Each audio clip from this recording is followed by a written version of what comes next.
എന്താ ഇപ്പം ഞാൻ പറയുമോ? കാരണം എന്ന് പറയില്ല, വാർണർ ബ്രോസിനാണെങ്കിലും ഡി സിക്കാണെങ്കിലും ഇവർക്ക് ആർക്കും സത്യം പറഞ്ഞാൽ ഈ ഒരു സിനിമയെക്കുറിച്ച് ഒരു പ്രതീക്ഷ പോലും ഇല്ലായിരുന്നു. അത് നമുക്ക് സത്യം പറഞ്ഞാൽ ഇതിൻ്റെ ഈ അടുത്തിടെ ഏതൊരു സിനിമ ഹോളിവുഡിൽ ഇറങ്ങുവാണെങ്കിൽ അതിന് അവർ ഒരു റെഡ് കാർപ്പറ്റ് ഇവൻ്റ് അവർ കൊടുക്കാറുള്ളത് തന്നെയാണ്. എന്തിന് ലാസ്റ്റ് ഇറങ്ങിയിട്ടുണ്ടായിരുന്ന ഡി സിയുടെ തന്നെ മൂവി ആയിട്ടുള്ള ഫ്ലാഷിന് വരെ ലഭിച്ചിട്ടുണ്ടായിരുന്നു.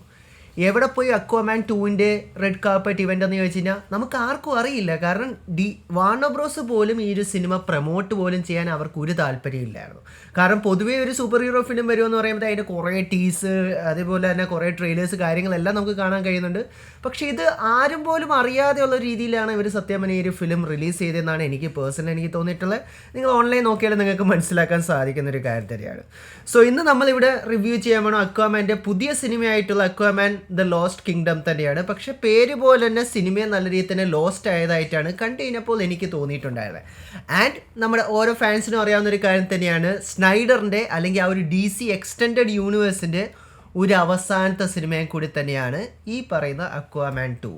ആൻഡ് ഈ സിനിമ ഡയറക്റ്റ് ചെയ്തേക്കുന്നത് നമ്മുടെ ഓരോരുത്തരുടെയും ഫേവറേറ്റ് ആയിട്ടുള്ള ഡയറക്ടറായിട്ടുള്ള ജെയിംസ് വാൻ തന്നെയാണ്. എന്നിരുന്നാൽ തന്നെ നമ്മുടെ ഫേവറേറ്റ് ഡയറക്ടർ ആണെങ്കിലും എത്രയും കിഡിലൻ ഡയറക്ടർ ആണെങ്കിലും അവർക്കും ചെയ്യാൻ പറ്റുന്നതിൻ്റെ കുറേയധികം ലിമിറ്റേഷൻ ഉണ്ട്. അതിൻ്റെയൊക്കെ ഒരു എക്സാമ്പിൾ ആയിട്ടാണ് എനിക്ക് അക്വാമാൻ 2 എനിക്ക് തോന്നിയിട്ടുണ്ടായിരുന്നത്. സോ കൂടുതൽ കാര്യങ്ങൾ പറഞ്ഞ് ലാഡിപ്പിക്കാതെ നമുക്ക് എന്താണ് ഈ റിവ്യൂയിലേക്ക് പോവാം. അപ്പം നമുക്ക് തുടങ്ങിക്കളയാം. ഓക്കെ, സോ സ്റ്റാർട്ടിങ്ങിൽ ഞാൻ നിങ്ങളെ ആരെയും ഫുള്ള് നെഗറ്റീവ് അടിപ്പിച്ചൊന്നും ഞാൻ ഈ റിവ്യൂ സ്റ്റാർട്ട് ചെയ്യുന്നില്ല. എന്താണെങ്കിലും ഈ സിനിമയെക്കുറിച്ച് കുറേയധികം നെഗറ്റീവ്സ് പറയേണ്ടത്, അതിലേക്കെല്ലാം നമുക്ക് കിടക്കാം. പക്ഷെ ആദ്യം തന്നെ നമുക്ക് ആക്ച്വലി ഈ സിനിമ നിങ്ങൾ തിയേറ്ററിൽ പോയി കാണണോ വേണ്ടയോ എന്നുള്ള ആ ഒരു ക്വസ്റ്റിൻ്റെ ആൻസറിലേക്ക് തന്നെ നമുക്ക് കിടക്കാം. നിങ്ങൾക്ക് ഏത് ആൾക്കാർക്ക് ഈ ഒരു സിനിമ തിയേറ്ററിൽ പോയി കാണണമെന്ന് തോന്നിക്കഴിഞ്ഞാൽ എന്നെ പോലെ തന്നെ DC എക്സ്റ്റെൻഡഡ് യൂണിവേഴ്സ് നിങ്ങൾക്ക് ഇഷ്ടമായിരുന്നെങ്കിൽ അതിൻ്റെ ഒരു ട്രിബ്യൂട്ട് അല്ലെങ്കിൽ അതിൻ്റെ ഒരു അവസാനത്തെ സിനിമ എന്നുള്ള രീതിയിൽ നിങ്ങൾക്ക് ഈ സിനിമ തിയേറ്ററിൽ പോയി കാണാൻ തന്നെയാണ്.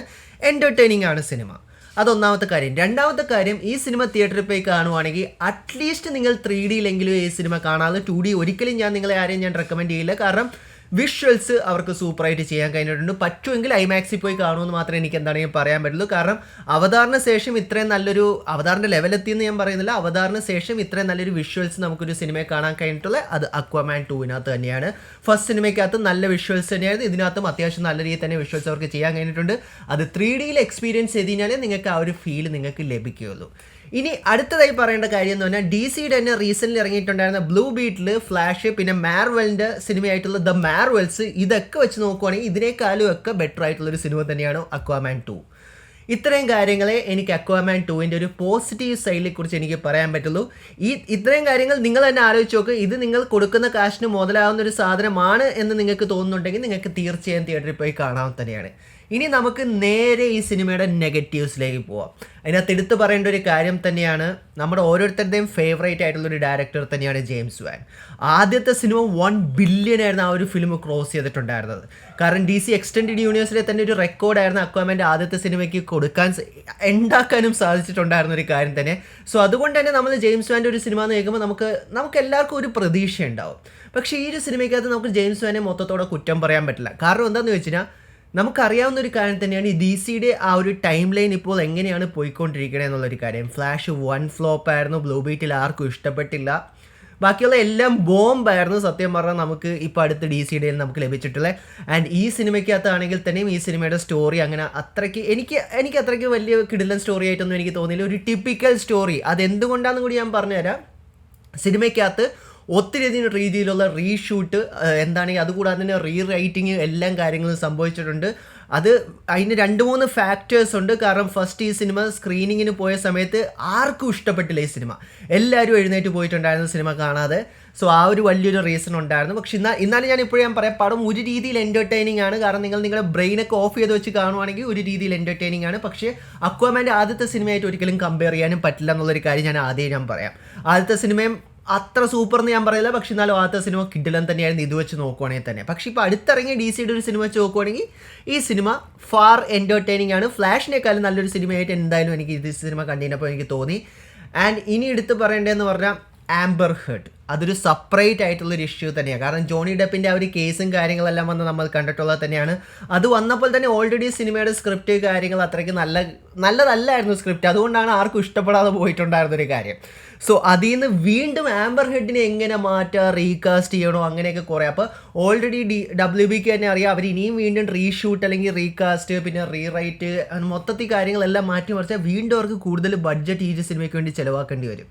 സോ അതുകൊണ്ട് അവരെന്താ ചെയ്തതെന്ന് പറഞ്ഞാൽ ആംബർ ഹെഡിൻ്റെ സീൻസ് മാക്സിമം കുറയ്ക്കുവാണ് ചെയ്തത്. അത് നമുക്ക് ഈ സിനിമയുടെ ഫസ്റ്റ് ഹാഫ് തേർഡ് ഹാഫിലൊക്കെ ഉണ്ട് പുള്ളിക്കാർ, പക്ഷെ എന്നാലും നമുക്കിൻ്റെ ഈ മിഡിലേക്ക് എത്തുമ്പോൾ നമുക്ക് സിമ്പിൾ അത് നമുക്ക് ഈസിയായിട്ട് മനസ്സിലാക്കാൻ പറ്റുന്നുണ്ട്. കാരണം ഈ സിനിമയുടെ കഥ കുറച്ചും കൂടി കൂടുതൽ ബ്രദേഴ്സ് തമ്മിട്ടുള്ള റിലേഷൻഷിപ്പും കാര്യങ്ങളെല്ലാം തന്നെയാണ് അവർ ഈ സിനിമയ്ക്കകത്ത് കാണിക്കാൻ കൂടുതൽ ഉദ്ദേശിച്ചിട്ടുള്ളത്. ആൻഡ് ഈ സ്റ്റോറി തന്നെ എനിക്ക് എന്താണെങ്കിലും എനിക്ക് തോന്നുന്നുണ്ട് ഇതല്ലായിരുന്നു ജെയിംസ് വാൻ്റെ വിഷൻ. പുള്ളിക്കാരൻ്റെ വിഷൻ അവർ ഒത്തിരി രീതിയിൽ കട്ട് ചെയ്ത് കഴിഞ്ഞു. പുള്ളിക്കാരന് പ്രത്യേകിച്ച് ഒരു ഫ്രീഡവും ഇല്ലാതെ ഉണ്ടാക്കിയ ഒരു സിനിമയായിട്ടാണ് എനിക്ക് തോന്നുന്നത്. കാരണം അതുകൊണ്ട് തന്നെയാണ് ഇതിന് പ്രത്യേകിച്ച് ഒരു പ്രമോഷൻ പോലും ഇല്ലാതെ പോയിട്ടുണ്ടായിരുന്നത്. സോ അതുകൊണ്ട് തന്നെ ആസ് ഒരു ജെയിംസ് വാൻ്റെ ഫിലിം കാണാൻ പോകുന്നു എന്നുള്ള ആ ഒരു ഫീല് എനിക്ക് ഈ സിനിമ കണ്ടപ്പോൾ എനിക്ക് കിട്ടിയില്ല. ജെയിംസ് വാൻ്റെ കരിയറിൽ തന്നെ ഇത് അത്യാവശ്യം മോശമായിട്ടുള്ളൊരു സിനിമയായിട്ടാണ് എനിക്ക് പേഴ്സണലി എനിക്ക് തോന്നിയിട്ടുണ്ട്. സോ ഇനി നമുക്ക് ജെയ്സൺ മെമോയെ കുറിച്ച് പറയാം. ജെയ്സൺ മെമോ ഒരിക്കൽ കൂടി ഈ സിനിമയ്ക്കകത്ത് അക്വാമാനായിട്ട് തന്നെ സൂപ്പറായിട്ട് തന്നെ ചെയ്തിട്ടുണ്ട്. കുറച്ചും കൂടി ഒരു മാസ് നമുക്ക് എന്താണെങ്കിലും ജെയ്സൺ മെമോൻ്റെ അക്വാമാനെ കൂടി നമുക്ക് ഈ സിനിമയ്ക്കകത്ത് കാണാൻ കഴിഞ്ഞിട്ടുണ്ട്. കാരണം ഒബ്വിയസ്ലി പുള്ളിക്കാരൻ്റെ ലാസ്റ്റ് റോൾ ആയിരിക്കും അക്വാമാനായിട്ട്. അതുകൊണ്ട് തന്നെ പുള്ളിക്കാരൻ്റെ അത് കുറേയധികം മാസ് കാര്യങ്ങളൊക്കെ കാണിക്കുന്നുണ്ട്. സോ അതെല്ലാം സൂപ്പറായിട്ട് ചെയ്യാൻ കഴിഞ്ഞിട്ടുണ്ട്. അതുകൂടാതെ തന്നെ പാട്രിക് വിൽസൺ ഈ സിനിമയ്ക്കകത്ത് കുറച്ചും കൂടി കൂടുതൽ, അതായത് ഇവർ രണ്ടുപേരും തമ്മിലുള്ള ബ്രദേഴ്സിൻ്റെ ആ ഒരു കെമിസ്ട്രിയും ഒരു രീതിയിൽ അവർക്ക് നന്നായിട്ട് ചെയ്യാൻ കഴിഞ്ഞിട്ടുണ്ട്. കാരണം ഒരു ജേർണി പോകുന്ന കാര്യങ്ങളെല്ലാം നമുക്ക് സിനിമയിൽ കാണാൻ കഴിഞ്ഞിട്ടുണ്ട്. പക്ഷേ എനിക്ക് ഏറ്റവും കൂടുതൽ ലാക്കിംഗ് ആയിട്ട് തോന്നിയിട്ടുണ്ടായിരുന്നെന്ന് പറഞ്ഞാൽ ഫസ്റ്റ് സിനിമയ്ക്കകത്തുള്ള വില്ലൻ ഓഷ്യൻ മാസ്റ്റർ ആയിരുന്നു. ഈ സിനിമയ്ക്കകത്തുള്ള വില്ലൻ ബ്ലാക്ക് മാൻഡി ആണ്, പക്ഷെ എന്നാലും quote on quote Black Manta എന്ന് ഞാൻ പറയുള്ളൂ.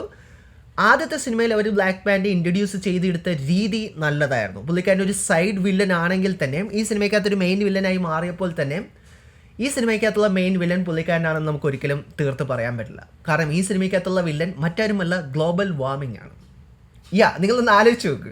സോ അതുകൊണ്ട് തന്നെ ബ്ലാക്ക് മാൻഡൊക്കെ ഈ സിനിമയ്ക്കകത്ത് പ്രത്യേകിച്ച് ഒരു രീതിയിൽ തിളങ്ങാൻ സാധിച്ചില്ല. ആൻഡ് അത് അവർക്ക് നല്ല രീതിയിൽ തന്നെ എക്സിക്യൂട്ട് ചെയ്യേണ്ട ഒരു കാര്യം തന്നെയായിരുന്നു. അത് ഞാൻ പറഞ്ഞ കുറേ നേരം റീഷൂട്ട് റീറൈറ്റ് ഒക്കെ വന്നതുകൊണ്ട് മാത്രമാണ് ഇത് സംഭവിച്ചതെന്നാണ് എനിക്ക് പേഴ്സണലി എനിക്ക് തോന്നിയിട്ടുണ്ടായിരുന്ന ഒരു കാര്യം തന്നെ. ആൻഡ് പിന്നീട് ഈ സിനിമയ്ക്കകത്ത് എടുത്ത് പറയേണ്ട ആക്ഷൻസ് എങ്ങനെയുണ്ടായിരുന്നു എന്നുള്ളൊരു കാര്യം.